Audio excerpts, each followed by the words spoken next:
Now, let's quickly move to the world of boxing.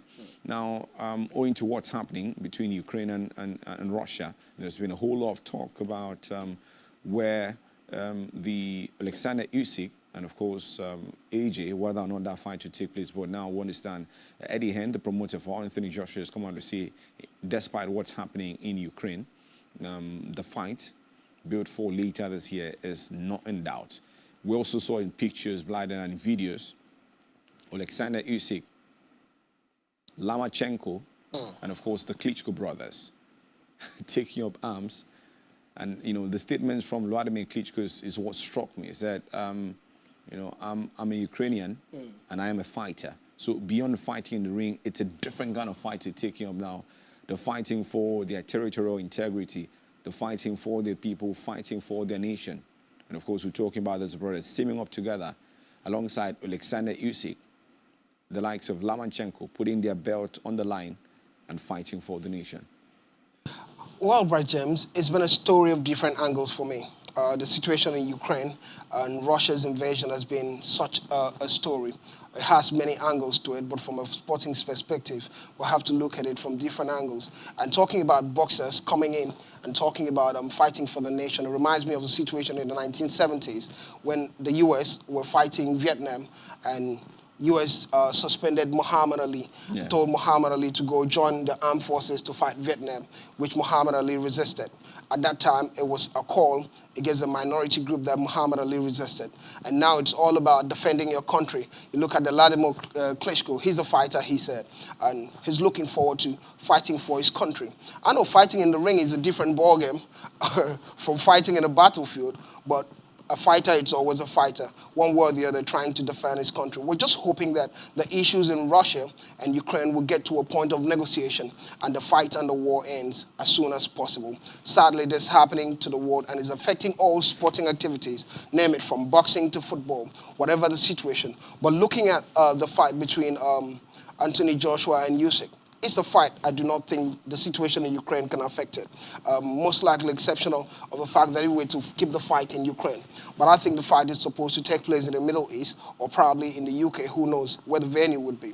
Be that as it may, it's a big fight, and the fight in Ukraine and Russia cannot stop other activities from taking place sporting-wise. All right. Now, let's bring in the complexity there, Blyden. You're saying there's no way that, you know, what's going on in Ukraine can stop that fight, but you know, I'm not praying for it.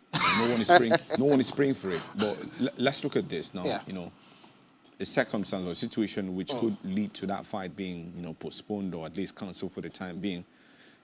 The potential continuation of the Ukraine, you know, Russia-Ukraine invasion. If it continues, this man on your screen we're talking, Oleksandr Usyk, is very, very insistent on defending his country. So if he continues fighting for his country, there's no way he would fight Anthony Joshua. I agree. Good point. Never really looked at that angle. But I just hope that the situation in Ukraine and Russia settles as fast as possible. Because it's a dire situation. It's getting farther and farther. At first, it was all about the financial situations, about sanctions to Russia. And the more Russians are being sanctioned, the more they attack on Ukraine, and the more it's causing more problems. I really hope and wish that this gets settled. The world cannot go through this.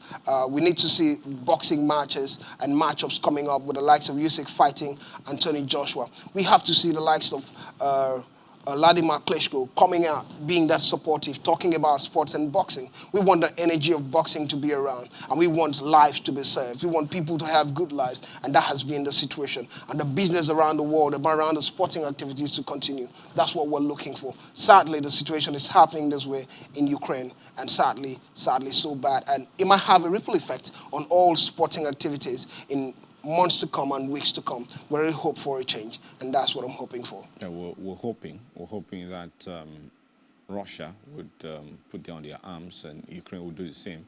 You know, we understand negotiations are ongoing, so roundtable talks, and we're hoping something positive comes out of those particular talks, which would see an end to this particular dispute. No one likes war situations because you look at the scores and, of course, the consequences that would have on the different facets of the economy long after the war. That's definitely what no country and no one is prepared for. We're hoping that this is resolved amicably. Now,